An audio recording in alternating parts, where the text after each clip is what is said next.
The three great continents of Hydaelyn.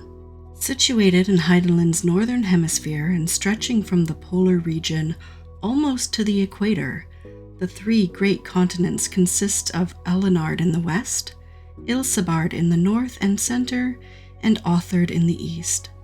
So great is the distance that even the fastest of trader vessels carried by favorable winds require at least a fortnight to make the journey from Old Sharlayan to Vylbrand, and another 2 moons to travel from there to Doma. Regional folklore has it that Alinard, Authard, and Ilsabard were once brothers whose hearts were so filled with love for one another that they remained inseparable for countless aeons.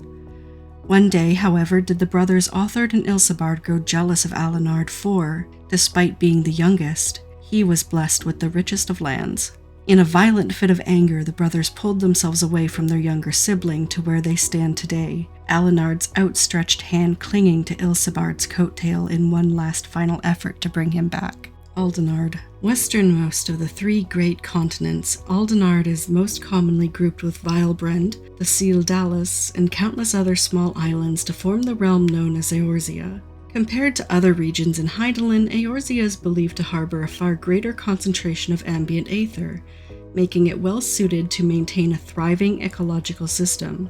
Drawn to the fertile land and abundant fauna, mankind has long held a presence in Eorzea, and it is from here that many of history's greatest civilizations have risen. However, this abundance has also led to strife, and the wars to control the realm have seen many of those selfsame civilizations fall.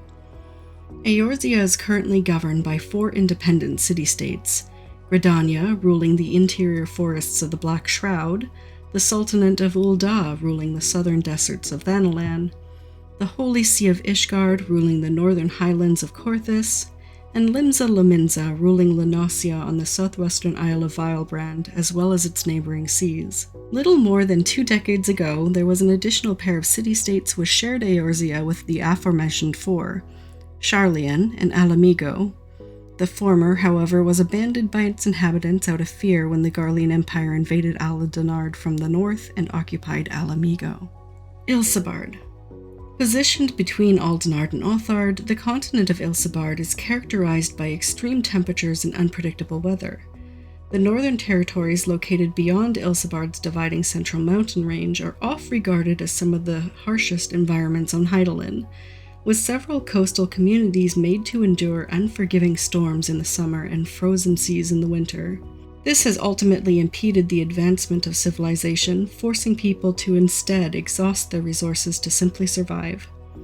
However, 50 years ago, civilization on Ilsabard took a significant leap when, through science and ingenuity, the small northern nation of Garlemald started an uprising which would eventually change the entire face of the 3 great continents, the Magitek Revolution. After quickly toppling several nearby nations, the Garleans, now an empire, set their sights on warmer climes and led their armies across the mountains and into southern Ilsabard, an area known to Eorzeans as the Near East, and proceeded to conquer all in their path until nearly the entirety of the continent was annexed and absorbed. Authard. Authard, or the Far East, as it's commonly referred to by those living in the West, is the smallest of the 3 great continents, yet much like Aldenard, in that it is comprised of a main landmass and countless islands off its coasts. While Authard is longitudinally situated farther south than Ilsabard, the towering spires which line the region's northern borders are covered in snow year-round, and the land beyond them is permanently frozen. From these mountains trickle down the water which gives Authard life, eventually forming the One River, the longest and widest watercourse in all 3 continents. This river passes through the great swath of grasslands in which the Ore Zala tribes lived before winding through Yonsha, a fertile land that, until the recent invasion by the Garlean Empire, was controlled by the nation of Doma. Though connected geographically, for thousands of years little interaction has taken place between Ilsabard and Authard, the main reason being a combination of near impassable mountain ranges and deadly wastelands which severely restrict all land routes. While coastal cities have experienced limited contact with the outside via trade, the overall isolation of Authard has allowed local cultures to evolve with little to no influence from the West. Only in the past 2 decades have things begun to change, the advent of airship technology thrusting open the once closed doors of the Far East. However, this new exposure also served to alert the power-hungry Garleans of new territory ripe for the plucking, and it was not long before the Empire had set their sights on Doma and Dalmasca, two nations which have since been brought under the imperial standard. Thavnair. To the south of Ilsabard lies the great sea known as the Bounty. The abundance of sea life combined with its central location in relation to the three great continents has historically seen civilizations on the islands of the Bounty thrive, even during the calamitous umbral eras. The most prominent of these civilizations would have to be that of Razat-Han, located on Thavnair, the Bounty's largest landmass. An ancient city-state with a history stretching back thousands of years, Razat-Han is best known as the birthplace of modern alchemy. It is interesting to note that, despite having a very limited outward military presence, the city-state has succeeded in forging a non-interference treaty with the Garlean Empire, ensuring their independence while mightier nations fall about them, and thus Razat-Han remains an active hub for trade between Eorzea. However, it has been noted by some that the treaty was only formed so that Garlemald could obtain items from Eorzea via Thavnair, as official trade between the regions was frozen after the Empire's failed invasion 20 years prior. Mericidia. Far to the south of the three great continents, beyond the equatorial line, lies the second of Hydaelyn's three main landmasses, Mericidia. 5 millennia ago, at the close of the Third Astral Era, the Allagan Empire, unsatisfied with controlling merely Alinard, Ilsabard, and Othard, set their sights to the south and began an invasion that would end with nearly the entire continent being rendered a wasteland.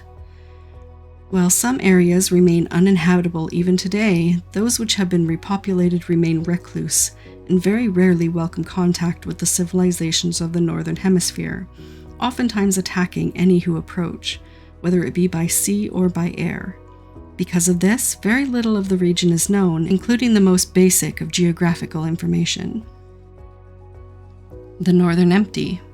Across Albathia's spine, the battered seacoast of the Far Reach, and beyond the blood-brine sea, lies the Northern Empty, a vast body of water almost entirely void of islands save for two major chains. The first, and northernmost, is a remote archipelago known as Airslet, First Land, homeland of the sea wolf tribe of Rogadin. It is from these islands that some of the very first inhabitants of Limsa Lominsa are said to have hailed, arriving on Vilbrand following failed raiding attempts in the southern Rotano Sea. On the second group of islands further to the west can be found Old Sharlayan, the very nation from which settlers came in the early 6th Astral Era to form a satellite city-state in the hinterlands. The Southern Seas. The seas far to the south of Eorzea also teem with countless tiny islets. Excepting the occasional squall, proximity to Hydaelyn's equator blesses those islands with a warm, pleasant climate. It is from these islands that the Lalafell originated, using catamaran-like ships unique to their civilization to travel across the boundless waters and to the great continents. Interaction between Eorzea and the Southern Isles is remarkably abundant, with most trade going through Limsa Lominsa and its busy ports. It is also well documented that Arcanemia, the school from which arcanists draw their craft, originated in these isles and was brought to Vilbrand by Lalafellan immigrants to the realm. The New World. The final of Hydaelyn's three major landmasses lies far to the west of Eorzea, beyond the boundless ocean known as the Indigo Deep. Despite the dearth of ancient epics and historical tomes to support the land's existence, as recently as 80 years ago it was debated whether or not the place was not more than literary exaggeration. That is until a seawolf adventurer hailing from Limsa Lominsa named Ketaram the Blue rediscovered the region upon sailing west for nigh 2 moons straight. Notwithstanding the sailor's repeated attempts to name the region Ketenland, the New World remains the term most commonly used today. Not only did Ketaram and his crew discover the landmass, but they also spent several moons exploring inland, eventually encountering the denizens of the sprawling nation of Mamulja. Kentenram was even granted audience with the nation's supreme leader, to whom he presented various gifts from his Eorzean home. Those rare gifts impressed the leader so much he presented him with a massive idol forged from pure silver, as well as allowance to roam free about his nation during their stay. Ketenrem used this opportunity not only to map the land, but to gather myriad root vegetables and seeds to carry back to Limsa. Many staples in modern-day Eorzean diets, such as ogre pumpkins, ruby tomatoes, popotos, and alligator pears, are all transplants from the New World. While distance prevents much modern-day interaction between the New World and Eorzea, recent years have seen an influx of Mamulja mercenaries making the trip from their homeland to make profit from the unrest in the east.